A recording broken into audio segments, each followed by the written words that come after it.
I am very consistent, and I'm saying something very simple. This conflict is not on the lack of a state of Palestinian, but the existence of a state, the Jewish state. Every area that we evacuate, we receive terrible terror against that. It happened in South Lebanon, in Gaza, and also Judea and Samaria, which we did it. And therefore, I clarify that in other arrangement, any other arrangement, in the future, the state of Israel have to control on the entire area from the river to the sea. This is what happens when you have sovereignty. This truth I say to our American friends. What Benjamin Netanyahu, the Israeli Prime Minister, is saying is that Israel will control security from the Jordan River to the Mediterranean Sea. This, of course, covers the West Bank and the Gaza Strip.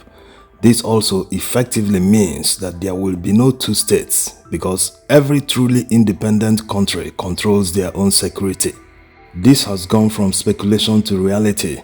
When other Israeli cabinet members were expressing the idea, it looked as if it was never going to be an official state policy. But with the Prime Minister saying it, it clears all doubt, although his position could change with a new government. It's not really too surprising because Benjamin Netanyahu belongs to the Likud party, and looking at their charter published on the Jewish Virtual Library website, they say, A. The right of Jewish people to the land of Israel is eternal and indisputable and is linked with the right to security and peace.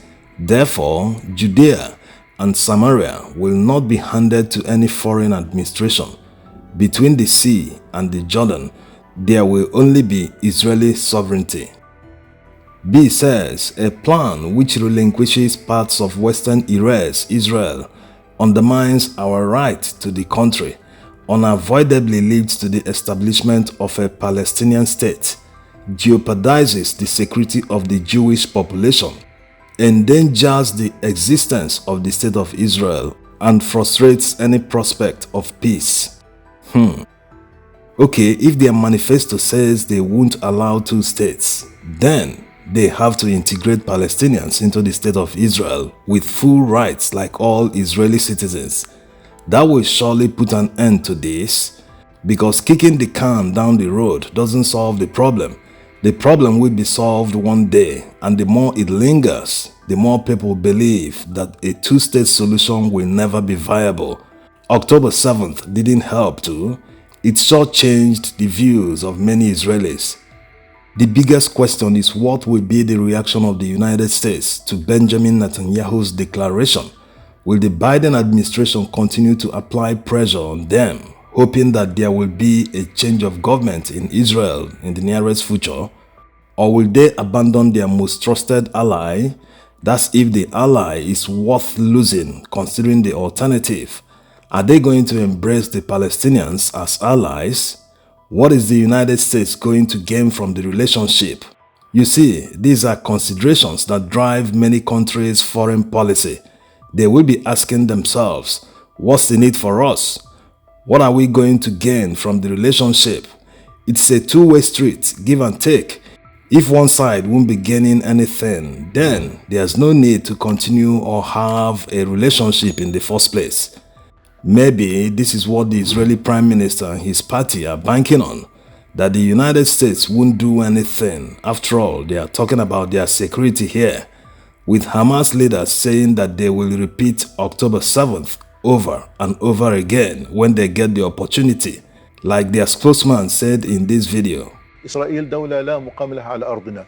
إحنا هذه الدولة لابد أن نزيلها، لأنه بالفعل هي تعتبر كارثة أمنية وعسكرية وسياسية للأمة العربية والإسلامية، يجب أن تنتهي. لذلك إحنا لا نخجل من نقول ذلك بكل قوة، إنه إسرائيل لازم نأدبها، وحنأدبها مرة ثانية وثالثة، ومش هذا حتكون طوفان الأقصى أول مرة، لا حتكون ثانية وثالثة ورابعة، لأنه إحنا لدينا إصرار ولدينا قرار ولدينا إمكانيات أن نقاتل نعم. وأن نحارب، لكن كما قلت لك أن ينتهي وين؟ بقطاع غزة؟ ينتهي إلى لا بتكلم عنه كل الأراضي الفلسطينية. كل الأراضي الفلسطينية يعني طبعا. زوال إسرائيل؟ طبعا. وجود إسرائيل غير منطقي. وجود إسرائيل هو اللي بخلق كل هذه الآلام والعذابات والدموع والدماء. هي إسرائيل مش إحنا ضحية الاحتلال، نقطة وآخر السطر. لذلك ما حدا يلومنا، إحنا شو اللي بنعمله.